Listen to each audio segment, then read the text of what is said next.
Welcome back, everyone, after lunch. I hope everyone is energized after lunch. We are about to start our session on building resilient workforce, enhancing human resource development through capacity building and employee motivation. The past year microfinance has faced challenges in terms of attrition and employee motivation, and this is across the board we have seen these challenges. This session is designed to discuss these challenges and possible solution for the sector. We are again welcome everyone for the session.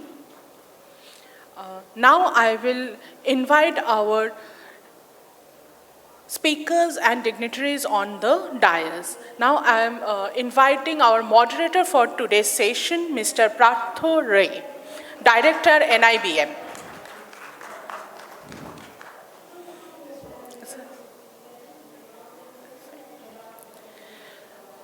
Mr. Aditya Chatterjee, MD, Equifax, India. Mr. Balbir Singh, ED and CEO, Great Place to Work. Mr. J. Balakrishnan, CEO, Belstar Microfinance. Dr. Aqueel Ahmed Khan, MD, Mitrata Inclusive Financial Services. Mr. Harish, Raghu, Consultant and Director, Good Books Capital Advisories. Now I am handing over this session to Mr. Ray.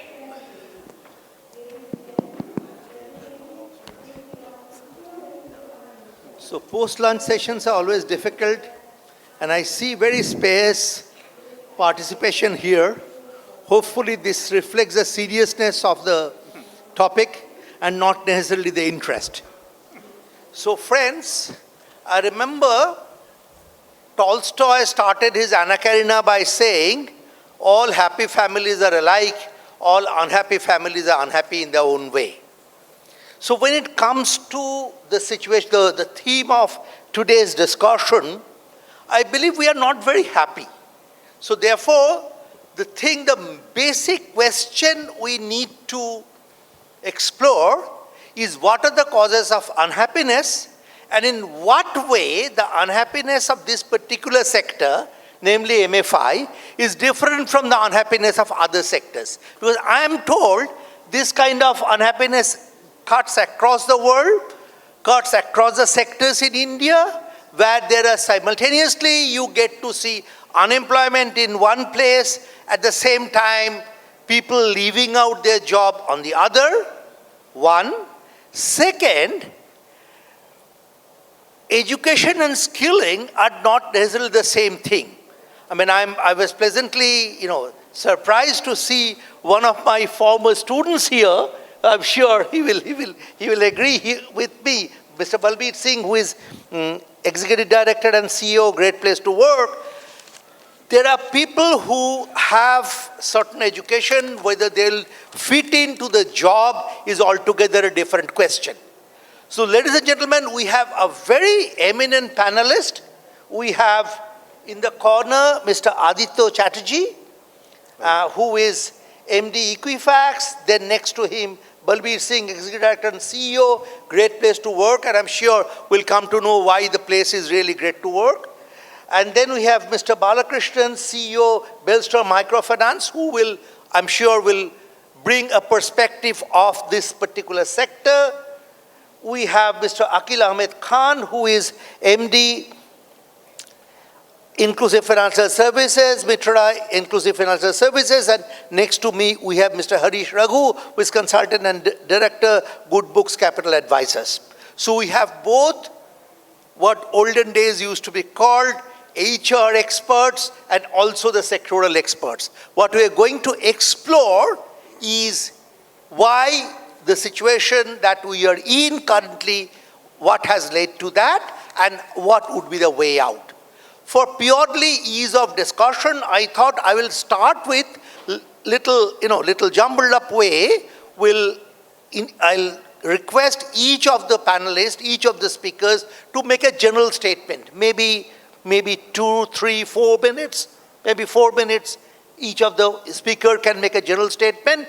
then we will find a method in that madness. Okay, I'll start with Aditya from the corner. Thank you. I'm audible? So, overall, if we look at this topic, and more than this topic, if we look at the industry, the reality is that the times in the last 12, 18 months have been a bit challenging.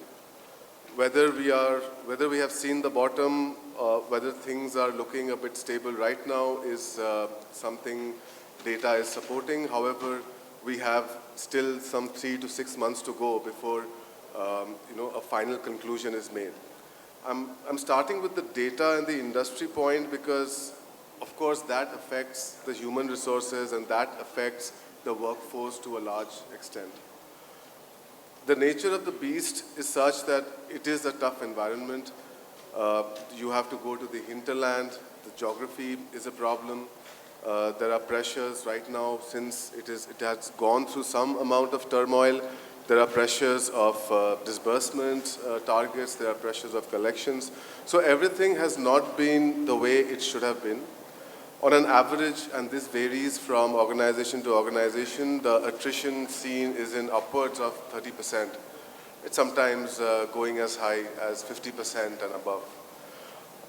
It also depends on the makeup of this workforce, right? So these are young people, right? These are people who may not have that kind of family obligations which come later in life. However, there's always light, as they say, at the end of the tunnel. In my conversations with a lot of institutions, we are seeing that a lot more efforts are being made in terms of training. A lot more efforts are being made in terms of the incentivization of the people, not just in terms of collection and disbursement, but also in terms of formation of groups and the social aspect of microfinance, as they say.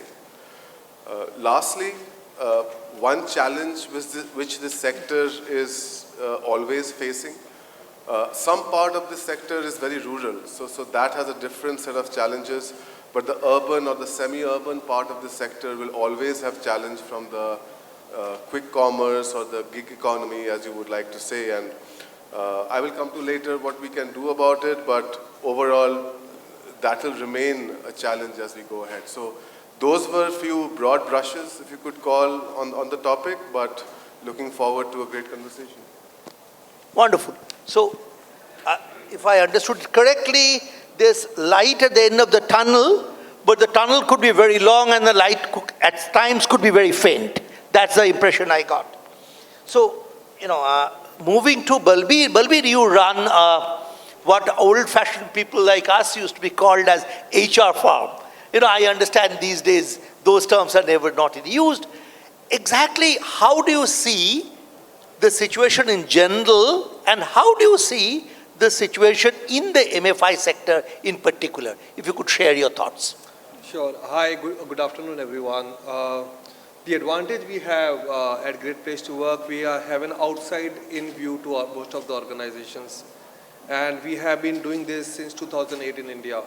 And we have surveyed more than 10,000 organizations in India. And just last year, we worked with more than 200 BFSI organizations.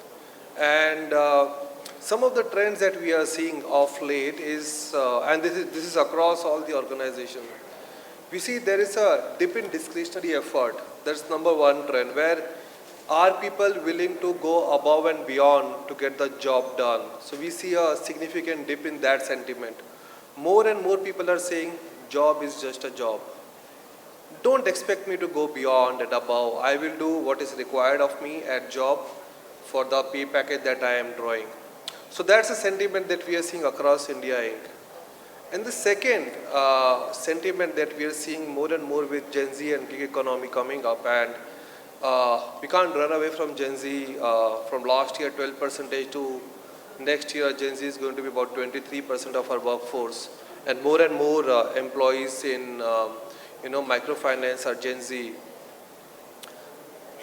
They are saying no to some of the things like manager favoritism or workplace politics in a very strong way. and they want to work with organizations where they can be themselves. Is it an organization where I belong, where I can be myself? So that's a very strong sentiment that we are seeing across organization and more in organizations such as, the ones that we are discussing today.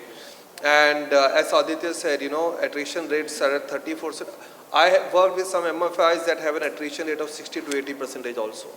So it's not just that, grass is greener on the other side, but flexibility, sense of belonging, and third is, and which might sound a bit of an oxymoron, because if you're talking about people who are shifting jobs, but still there is a huge population of people who are asking, what is my career development here?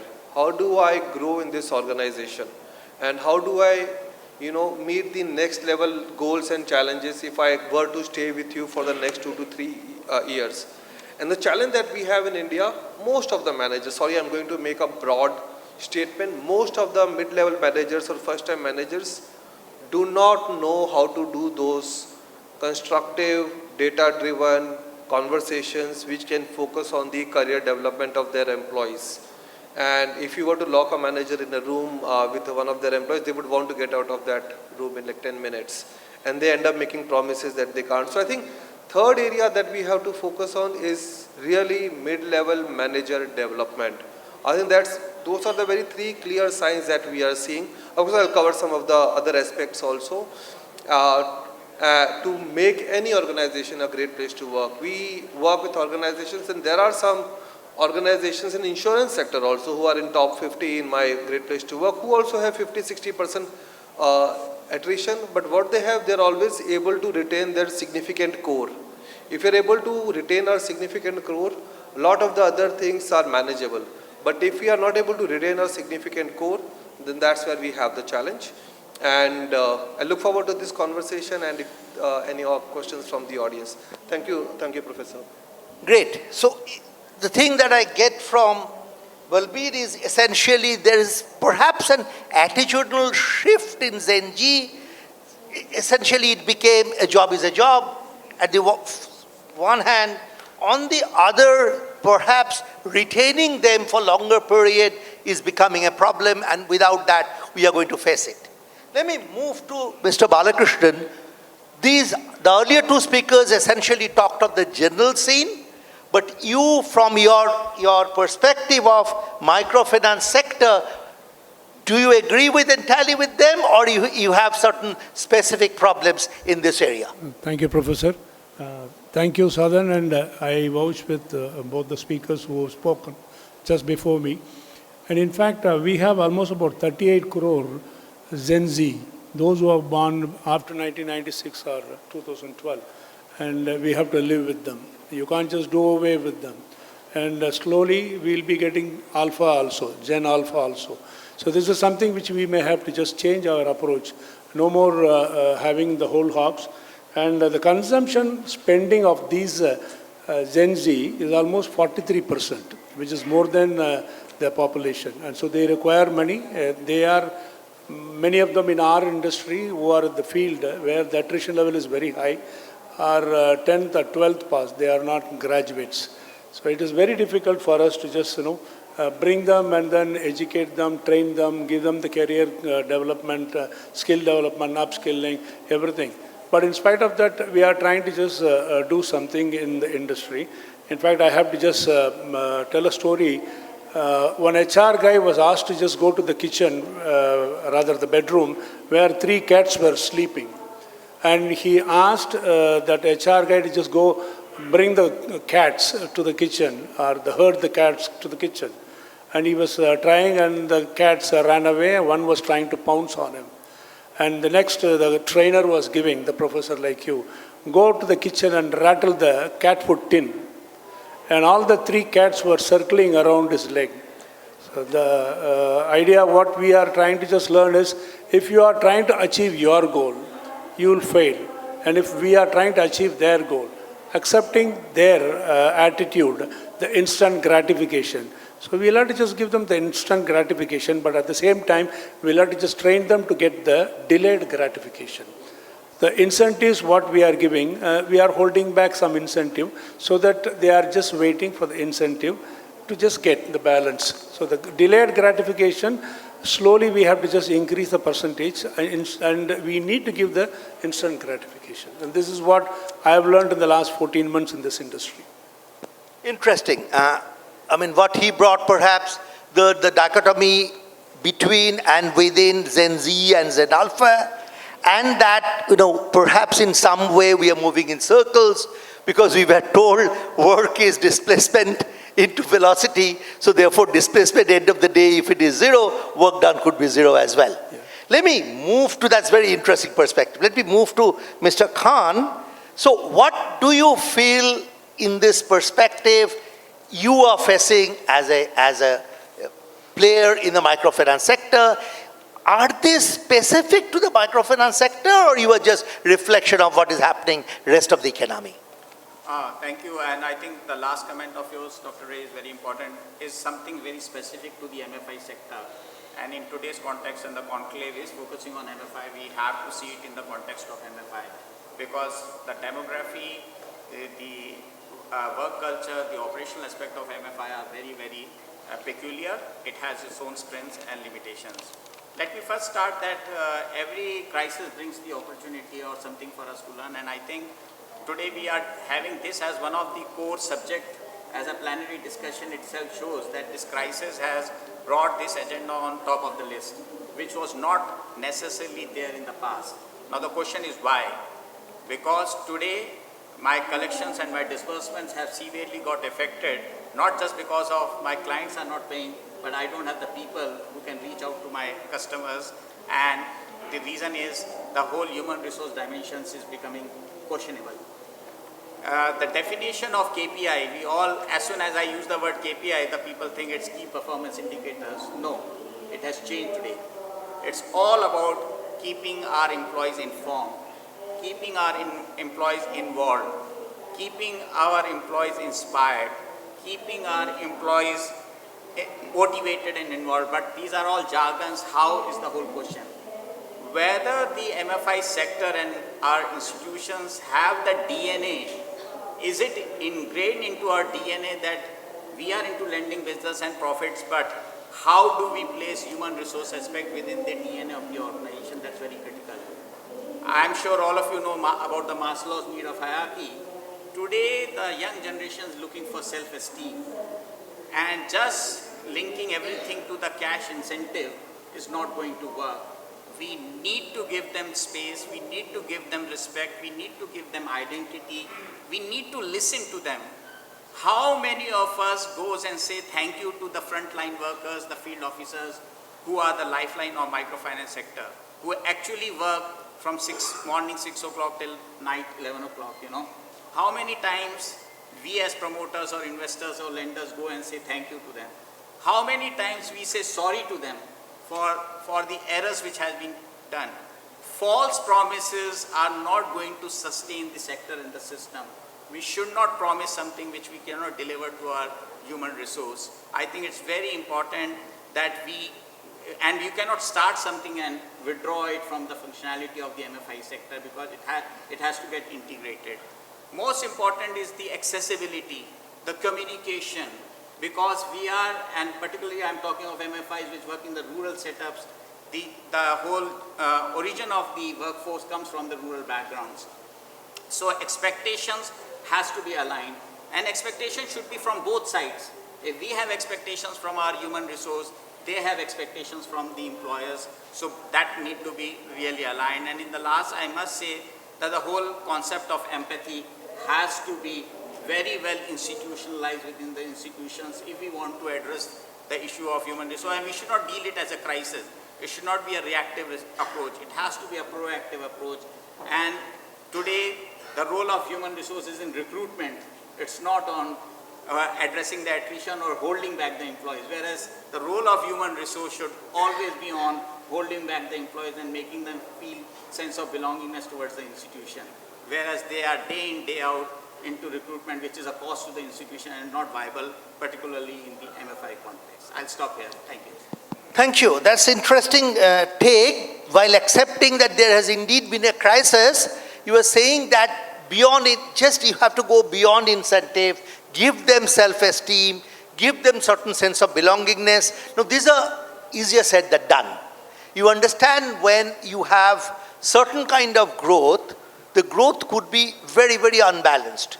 And therefore, in that day and age, to have that kind of a cohesion, which you can have in the initial days. For example, I can say, I've done some bit of Grameen long back. Those days, I remember the people, even the very base worker of Grameen had a sense of self-esteem.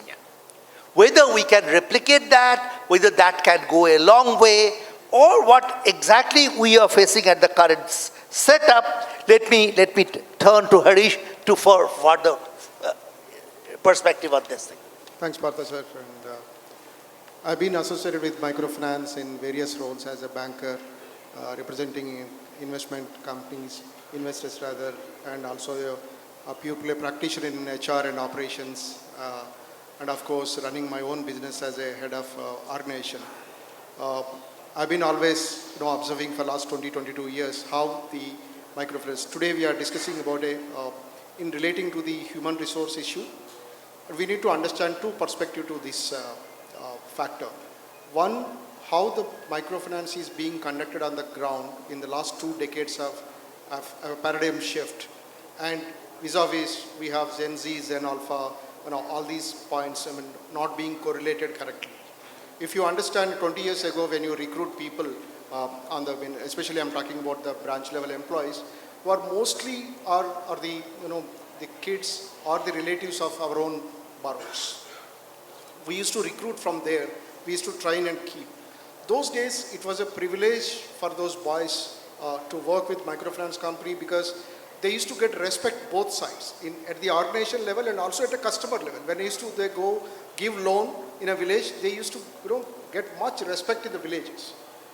But it turned 20 years now, the scenarios have changed, especially on the ground, that now it is not a group. While giving a microfinance loan, it's a group loan. While collecting, it has become an individual loan. You are chasing the customer. You are not able to locate. The center meetings are not able to know. Those days, 20 years ago, people used to come on time and sit all customers together. Today, finding a customer, it has become a problem. Then automatically, stress on collections, the requirement.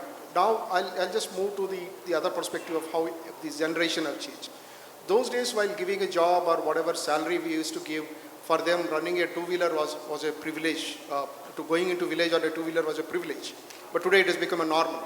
And the living conditions in a branch, those days you take a 2-bedroom house and keep 1 bedroom for employees, whatever hygiene levels doesn't matter. But today, the requirement of employees have gone, the demand has gone, how they're treated, the self-esteem somebody was talking about. And I believe these are all the 2 factors which actually has disoriented the entire microfinance process. That's why, because we also know that microfinance is a relationship model lending. If relationship is broken between our field officer and the customer, I think that's where our financial problem starts. And last 2 points, sir.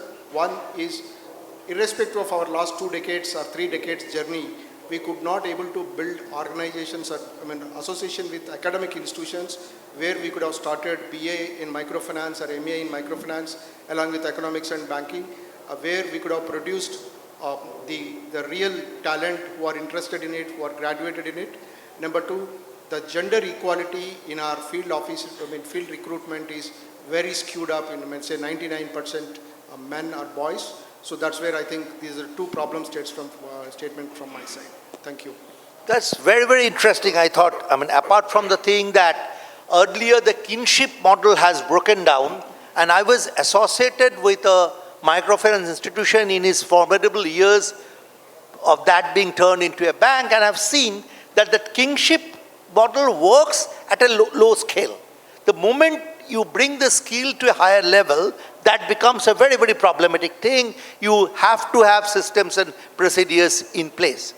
The other thing is there's no solution in the sense that as nations grow, we need to have our aspirations differently. Our aspiration, our next generation and generation after that, the aspirations are different. Therefore, if we are unable to feed into that aspiration, this is our fault. This is the fault of our work culture, our workspace, that we are unable to have it. But two more things that you brought. One is the academia, microfinance introduction, and we will discuss that later. And the other is gender equality. So after this initial, I thought, free-for-all thoughts, let me have some order. The organizers have shared with us some basic questions. So let me turn to those questions to have some sort of an order in our discussion. First is very, very basic HR 101. What are the major HR-related issues that needs the attention of MFI management? And I'm particularly asking the HR guys to answer that because, I thought they, from an outsider, will have an advantage of a distance which the MFI guys may not have. Over to you. So, Aditya? So, what are the basic problems of HR management in the MFI sector that you feel? sure. So, of course, from a data perspective, and we spoke about it in terms of attrition, so that's the output. But what's leading to that is a couple of things. Point number one, I think it is the environment, and environment encompasses a lot of things. It encompasses the way the training is done. It encompasses the way incentives are being structured. We spoke about the work timings, though there are some RBI norms right now in terms of the collection timings, but still those timings go bad. We did speak about the way that when business disrupts, or when the overall structure and modularity of the business gets shaken up, the status quo of the people and the HR policies also gets shaken up to a fact, right? So I would focus on two main things if I had to double click here from an HR perspective. One would be the training, and training, we know it's a period, it is the modular fashion in which it is done. And second is, what do we incentivize them for, right? Is it purely based on parameters, financial parameters? Is it purely based on, say, collection efficiencies, or are we getting into some cohesiveness in terms of group creation, size of group, meetings of group? Because we saw that one of the main reasons this whole microfinance issue happened was the group. The group size became much lesser, the group meetings became much lesser, the group cohesiveness, right? That kind of, the social attachment of the group kind of went off. So these are some of the other factors, the soft factors, which also HR needs to look into, apart from pure financial parameters. Right, so that's very important. The soft factors do better. Let me turn to Balbir, the same question. What are the HR issues that you think is facing the microfinance industry? I think we did a recent survey and we found out that 60% of the employees in MFI at any point are looking for a change. That's voluntary. The others might shift non-voluntarily also. And the common reasons that we found for that, when we asked them why, why are you looking for that change? Number one came out was favoritism by manager or in-group. So I am not in the in-group of my manager. My managers play favorites at workplace, so I'm not too sure this is the right place for me. And that came out of the, every 4 people who responded to that, 3 said that yes. People who are looking for a change out of the population of 60%, 3 said that I do not know if I have the right working relationship with my manager. And with MFIs, these are small branches, small group units. It is very important for you to have a great relationship with the branch head or the branch manager. So that came as number one reason that HR guys are, struggling to retain talent. Second thing that we have seen, and there's a lot of group thinking happening. When one person leaves, the entire, group of 4 or 5 people shift. And this is, I'll go back to about 10 years back when microfinance was not that big at that time, and we saw a shift, and we are seeing the same shift right now, where people, at that time we saw a lot of people moving from, hospitality to some of this delivery folks, where Flipkarts and Amazons were becoming big. Now there's another shift that's happening right now.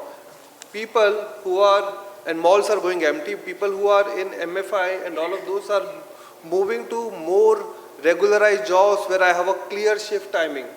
So a lot of that is happening, and we are seeing that HR is able to promise but not able to deliver on that promise, and that's the problem. So HR is frustrated. We can make promises, we can bring policies, but the implementation of those policies and implementation of those promises sadly does not sit with them. That sits with the individual manager and the branch head who is managing the operation. So who is accountable for, delivering on those promises? And the number 3 challenge that we saw that most HR folks are facing right now is in hiring talent or retaining talent. Hiring, I think, still happens in bulk. And this is something they are comparing them with BPO. BPOs, always hire in bulk, but they have very regimented schedules, so they don't lose talent as drastically as MFI. And the learning that they have from BPO is very clear career roadmap. I think that comes very clearly. If I am working with a MFI, I am not able to give a very clear career roadmap to my folks. I am not able to tell you, like, if you were to deliver on these numbers, what will happen next? Because there's a lot of uncertainty in the macroeconomic environment. So that uncertainty is not letting them, create clear career roadmaps for folks. So HR is struggling with some of those things, and the challenge is not that. When we did the survey, and in the corporate departments, HR was also one of the teams that had the lowest feedback. So it's not just that the field sales is giving me low feedback. If I were to compare everyone, especially in the corporate people who are sitting in the head office, HR was the one that was giving us the lowest feedback. That is giving the lowest feedback to the organization. Very interesting. So having heard the 2 HR experts, let me turn to Mr. Khan as a leader of the industry. What kind of a corrective mechanism, or how do you feel that you can build a skilled and motivated workforce? What innovative recruitment training processes you have applied or you have thought? Already you have hinted about it in your last comment, but let's talk on more specifics. Yes. I think the problem lies in the entire life cycle of an employee, right from recruitment, hiring to the exit, and the solutions also lies there itself. Little difference of opinion on what Balbir said about the roadmap of the employees. Today, we are able to attract or retain employees only because the roadmap is a little bit clear, because they see their seniors who joined as field officer, frontline workers are now ZMs and VPs, can afford a car and can send their children to school. So that keeps them still optimistic that I will also become vice president or ZM or branch manager, regional manager, area manager. So a little bit of that roadmap clarity is there. It may not happen with the same pace now, but that roadmap clarity is there, which is one of the reasons that we are still attracting talent. I think, and the pool is shrinking, so we have to come with measures now, very clear. The solutions to begin with is about becoming very, very transparent and having a culture which is uniformly applicable to all employees. I think that favoritism or partiality or lack of transparency need to be addressed, and this need to get communicated by way of action to the larger pool from where we are recruiting, because the pool is shrinking. The number of employees to be hired is shrinking, and we are all dealing in the same universe. So now it's a time for each company to really advocate and market itself on the human resource aspect itself. We need to have that strategy that why you should work with Mitrata, for example, with my company. Why you will feel a better employee to be part of my company. What do I offer? Secondly, if I make that promise and they land with my company and the culture is not something what is being promised, they will leave immediately. It means I should not promise anything or market something which I am not able to really which I have not cultivated or I am not practicing. To be honest, what I am talking today as a managing director of an MFI, I am speaking each word which I practice in my own company. Otherwise, I don't have the courage to talk about it as a panelist or even in any forum. So it's very important to give that assurance. Third, its solution is small things. Salary has to go on the last working day in their account. It's very important. I can afford to have my salary on 1st of the month, but if the month ends on 30th, the salary must get credited into their account on 30th. And if for any reason we are not crediting the salary into the account of an employee, the reason should get communicated that for this reason your salary is being on hold. When they call HR, somebody should pick up their phone, because sometimes their phones are not being picked up, and the reason should be known to the HR person to respond why the salary is on hold, because if there is lack of coordination between operation and HR, the HR may not be able to address the query. Query should not convert into grievance. Query should get resolved at query level for an employee. If it converts into grievance, we lose the employee and we lose our credibility. So the systems have to be so robust in practice that they are seamlessly integrated and one supports the other. HR supports operation, operation supports HR. Trainings is very, very important. They look forward to training in terms of, and when I won't use the word training, I generally don't use the word training, I use the word capacity building. There has to be capacity building, and with the clarity that what value proposition I am adding. But before I talk of value proposition, the solution is in basics. My fuel, my salary should get credited into my account on the working day, year after year, month after month. There should not be what crisis company has, employer has nothing to do with it. My salary should come into my account on that particular day, because it's very, very important for them. That 20,000 rupees, 25,000 rupees is very, very critical for them. And in the last, I would say that it's very important that when we bring an employee to the company, we should tell them, they should not be, the language and terminology which are used in microfinance, ye ladka, mera beta, boys. I think we should stop using this. They have an identity. They have names. They have a role to play. Rather than designation, we should start talking of roles. Time has gone about designation. You are a BM, you are a field officer.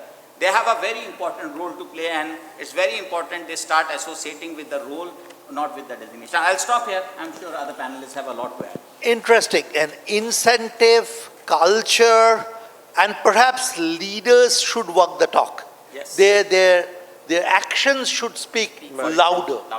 So, in the same spirit, let me ask Mr. Balakrishnan that what specific strategy have you thought apart from the generalities that were discussed? Because many of these, the difficulties is nice to discuss on the stage, but implementing them, the problems what Mr. Khan has informed, or rather talked, is very much we are also experiencing. And we are managing with onboarding people through NATS, internship, and then make them get trained with the seniors for 3 months, and then we absorb them so that when the training is taking place off the classroom and on the field, they are able to just relate to whatever the rules and regulations of the company. And for first 3 months, the regional HR is playing the role of a mentor. And the initial first 3 months, they ask whether did you get your salary properly on the day 30th, whether travel allowance on 7th, whether incentive on 20th. Everything has been properly given. How they can just really work smart to earn more incentive also has been told. On the other hand, from the HR, head office, or from me, I have started the captain's call on every month first. In all languages, we just make the people talk, because that is one thing which they will understand. And luckily, I can understand about 4 or 5, I can speak 4 or 5 languages. So when I reach as a CEO to them, talking to them in their language, and my communication is going inside. That is the biggest hurdle which we have. From head office, the last 2 years, we are sending the circulars in the local language. We translate everything so that my idea is to just make him understand. And if it is going to be only in English, he is not going to understand. And there we are sending do you know teasers? Do you know what if this is done kind of a thing? Do you know, see the teasers are being done. We make small video shots. So today everybody is watching the WhatsApp or that is Instagram shots, video shots. So that we make and tell them how you can just really work, or even if there is ethics, like for example, Karnataka and Tamil Nadu, when the ordinance came and we were just giving them how you are supposed to approach the customer, even if they are shouting at you, how you have to just behave, the ethical values we were just giving. And all the most, when they are onboarded during the probation, we are just giving them, this company is helping only women, and that too double bottom line in the rural, and that you are making their life come up. Their livelihood is going up because of your contribution as a loan. And that where we are making them feel that they are doing something back to the society, because the Gen Z is expecting that somewhere they wanted to just do. And they are, again, I was just telling about the instant gratification.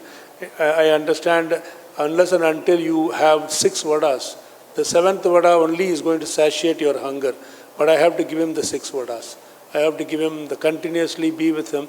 And luckily for our company, it is almost 33 to 35% in attrition as against more than 45-60% in the industry. So these are all the various. So we are trying to just find out based on the predictive attributes or behavior, delayed coming or absent. So this will give us that he is going to just go out, resign and go out. And there are variable time or alternative times are given for lady staff. We have about 20% female staff. Gender diversity is very much there, and particularly when all our customers are ladies customers, and when they are given color coding, when they are given Map My India, when they have to just go and take the photograph of the customer after receiving the money, a man taking a selfie with one lady's borrower is a little odd even today, and the two particularly in the village. So when a woman goes and she takes the record of having received or visited or conducted the center meeting, that will be much better. So we are trying to give them maternity leave, we are trying to give them a flexible timing, and the purpose-driven internship or the mentoring is being done. So we are also continuously giving them training every year, and we conduct town hall meetings where the top management go there and rub shoulders with them and then talk their language. This is the measures we have taken. Very interesting suggestions. Now, Harish, in your earlier comment, you mentioned 2 things.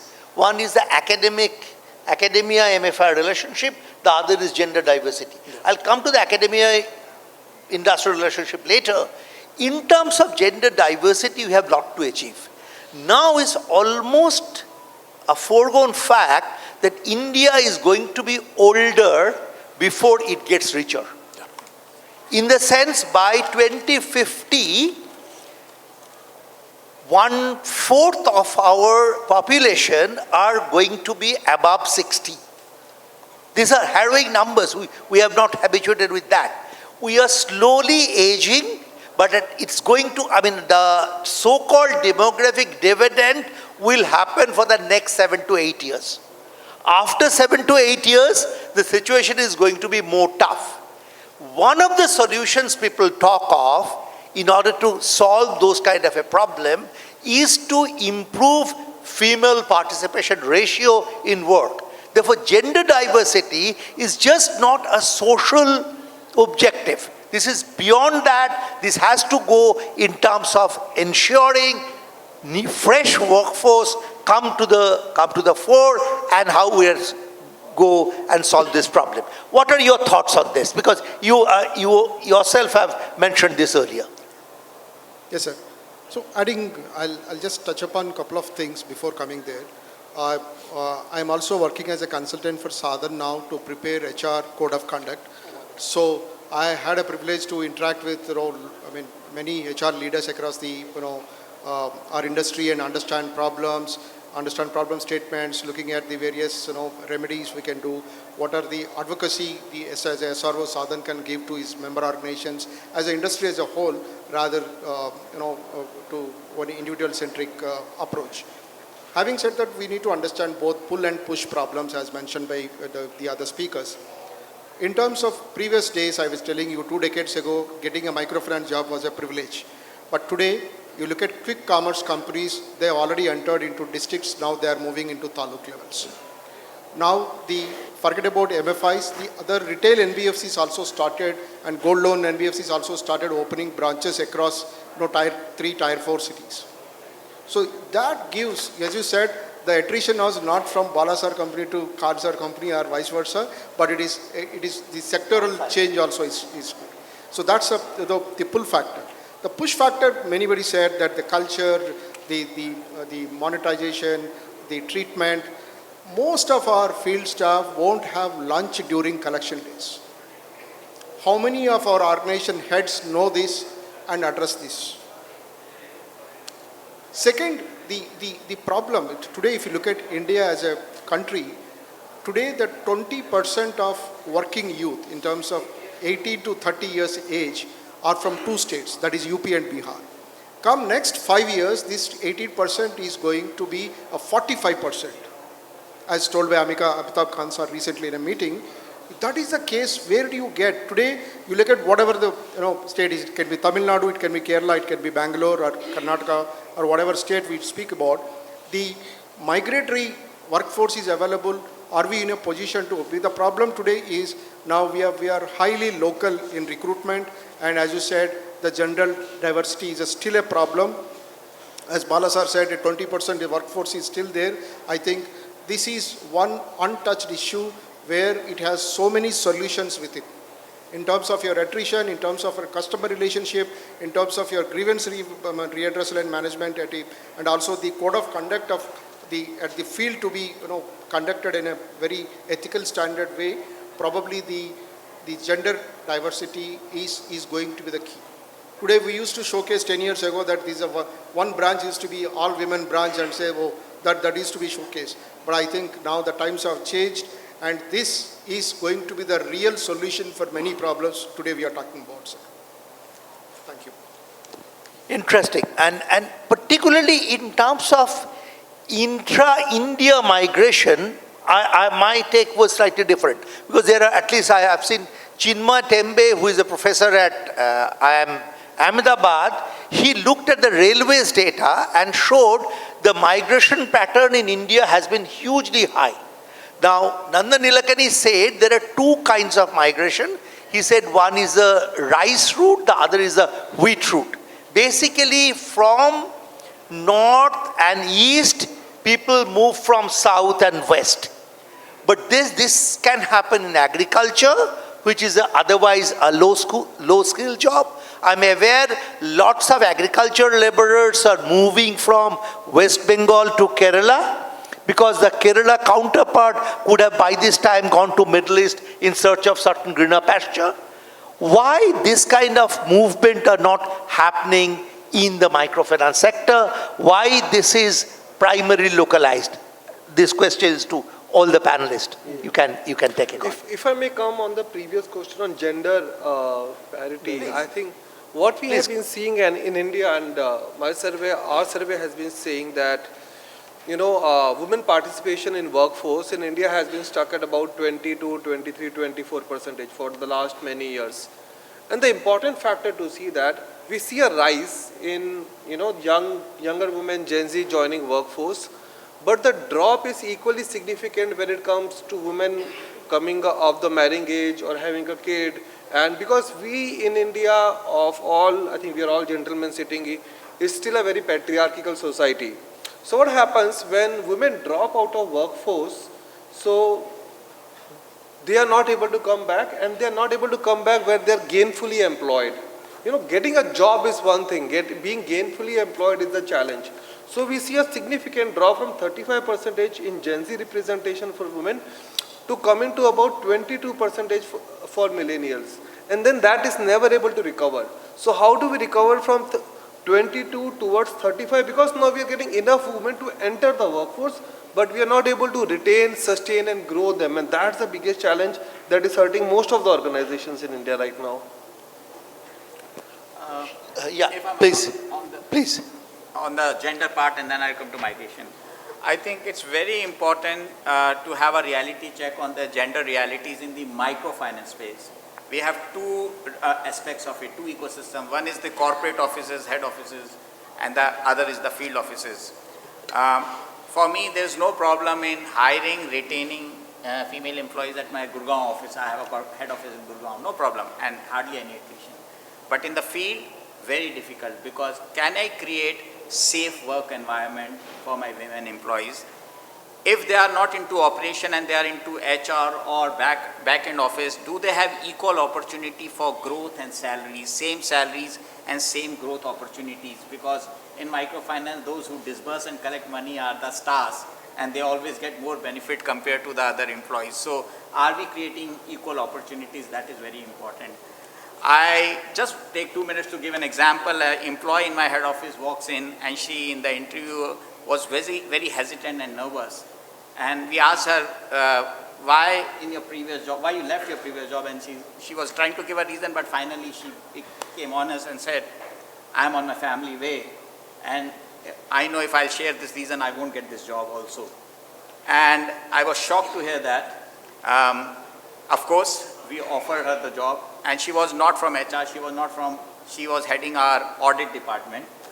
And she worked so well that she became an example employee for all the other female employees in the organization. And of course, she had a baby and she worked, and we created all the facilities and all that, not as obligation, but also it was an opportunity for us to really deliver a commitment.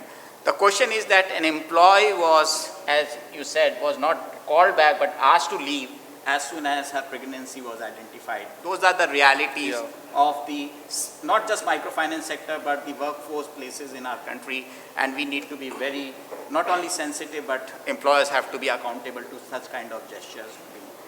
I'll switch over to migration because that was the critical issue.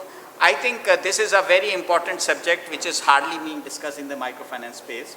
Intrastate migration and interstate migration is the pattern which we see in the country. There are certain geographies where there is no local workforce available who is interested to work in microfinance space. For example, Rajasthan. In Haryana, people have sold their land to the developers, and the employees may expect very high salaries.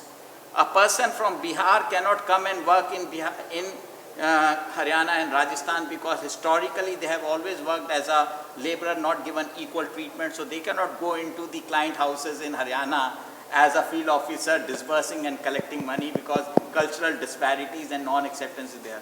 So I think the issue you have touched upon should be one of the panel discussions in the next conclave, I believe, because that's a big issue which we all are facing, and we are not talking about it as of now.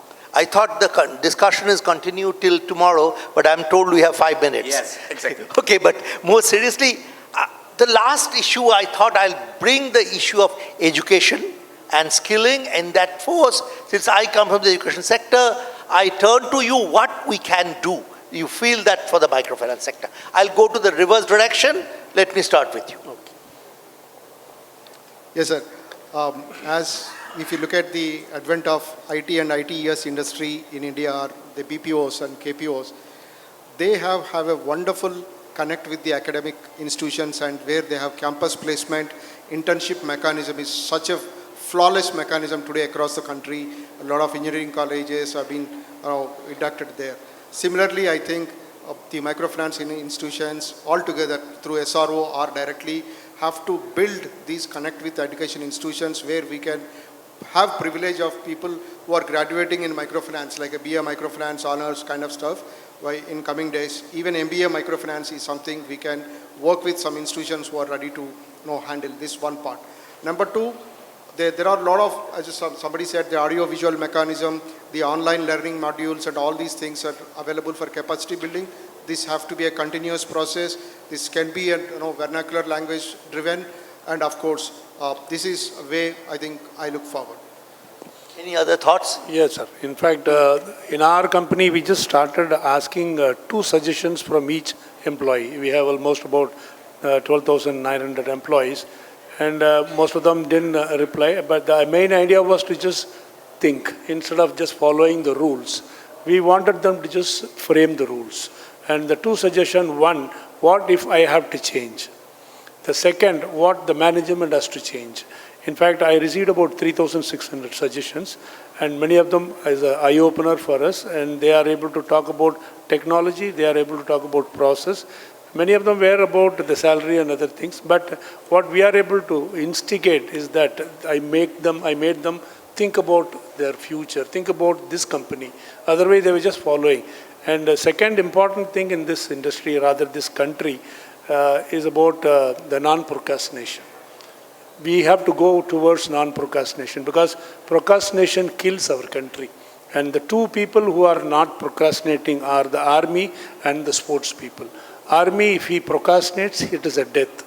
And if the sportsman, if he procrastinates, it's a defeat. But if these people who are given daily run rate, they are given OTR, that is on-time repayment, and month end, again they start the next day, beginning of the month. So if this non-procrastination sets in this country as a whole, with the young population, definitely we'll have a very good future for the country as a whole, not only for the microfinance. Very interesting. Last few words, Aditya and then Balbir. Yeah, okay. Sure. You have anything? Quickly, first on the migration. So if you see the states, the largest state is Bihar, and at its peak, Bihar was around 60,000 crore. And the third largest state is UP. UP is about 11% of the entire portfolio in microfinance. And we feel that the boom in these states is largely due to the migratory nature of the workers and the economy. So migration is a reality, right? And we feel that a lot of work going on in Maharashtra, Gujarat, Kerala is also done by actually the migratory population in Bihar as well as in UP. Second, from the education perspective, and I'll obviously answer it from a bureau, we do this a lot for public sector banks, that is visiting the branches, talking to the credit officers, how to read a report, what's good, what's bad, right? And we are starting this practice from a MFI perspective as well. So at least from a credit awareness education, because I will look at it from that way, a lot of work is now being done, both for the MFI at the branch level and also the public sector at the branch level. So work is on, and I'm sure that going ahead, we will see the benefits of it. Great. Balbir, Yeah. the last word. Okay. So I think two thoughts. I think, when it comes to migration, I don't have any data to support because I have been quoting numbers, but I'll just share my thoughts. Is what we are seeing, and we did a Voice of India survey, where we surveyed, folks across, people across, all over India. And two emerging trends that came out. One was, more people are happy and content to not move out of where they are right now. So it's okay if I make 20-30% less, but I am more happy and content rather than going to a city with AQ. Of course, they don't compare AQI of 900, but more people after COVID, and this we have seen a tectonic shift where more people are okay staying back where they are right now. So that's might be hurting the migration. Second is, I think, the overall social media influence. And what we are seeing is social media influence. I think a lot of the people, I think they might not be making any money out of social media, but they're spending a whole amount of time and energy on social media, just thinking that they might just turn around and just make some quick money. And that's basically hampering the youth. I know some of the folks, I was visiting some of the places in Punjab, and those migratory labor, they came with, kids, they came with 100 rupee to recharge for their game, because they wanted to play a game on their mobile and they don't have a bank account. So he basically recharged their phone so that they can play games. So a lot of the youth right now in India is spending a lot of their time and energy on mobile games, and we have seen that. So that's also hurting us a lot. And that's probably also the reason people want a better work-life balance, where I have time and, a peace to do all of these things that I want to do. I'm sorry, we had a very interesting discussion. I'm completely ran out of time. We started by saying we have a long road and a very faint light at the end of the tunnel. Perhaps the road continues to be long. Perhaps the brightness of the light after the discussion could have been slightly more. Thank you very much for all your attention. I'm sorry, there was no time for any Q&A. But otherwise we could have done, and then maybe during the coffee. And I see, I should at least see that I see Mr. H.R. Khan, my former boss, and who is currently the chairman of the AU Small Finance Bank. You have anything to add, sir, for a minute maybe, on this issue of HR? Pass the mic, please. Pass the mic.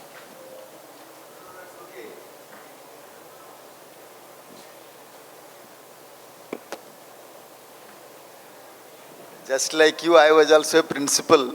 So you have to suddenly ask to speak. So one quick thought since you asked, when we are talking about two things, in fact, about financial inclusion. I would say look after the economic well-being of your staff. I think many places, so the economic inclusion of your, when we say charity begins at home, so I think you should look at the economic inclusion of your staff and see that their welfare is taken care of. You can't expect somebody to work 10 year, 15 year, 20 year without having a modicum of economic security, whether health, education. I think some of the microfinance institutions pay peanuts. There are reasons, but I think you, in your costing, please build into this if you want a long-term marathon players in your institution.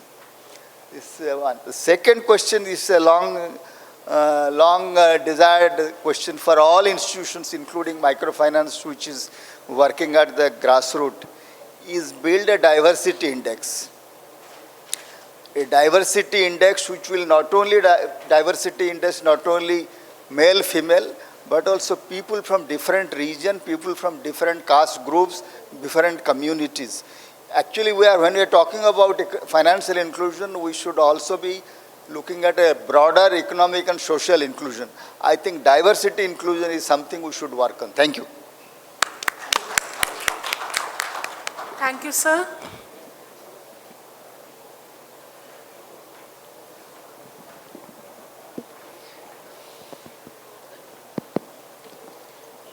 Thank you everyone for such an insightful session. As you all expressed, we will try to continue this discussion in different forums, and this is one of the focus as an SRO for us as well, because we are also seeing the changes in the sector, and we are also trying to, as Harish said, he is working with us, so we are also trying to find some solution of this. Now I will request our board member, Mr. Ganesh Chandra Modak, to facilitate our esteemed speakers.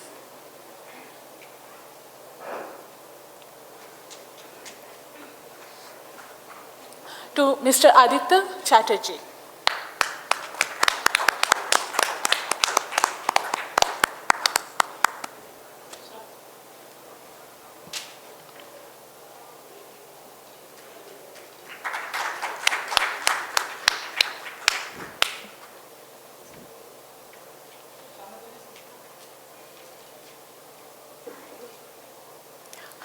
To Mr. Balbir Singh.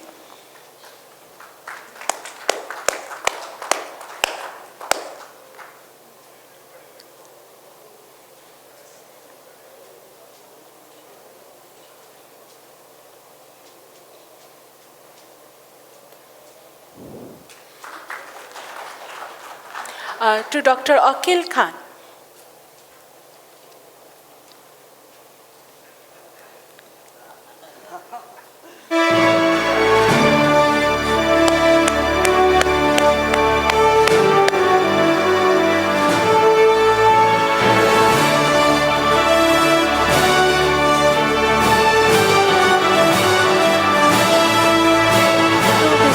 Balakrishnan.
session. Now we will break for tea. The tea will be served in the lunch area, and after 30 minutes at 3:30 we will all again join in our next plenary session in the main hall. Thank you everyone.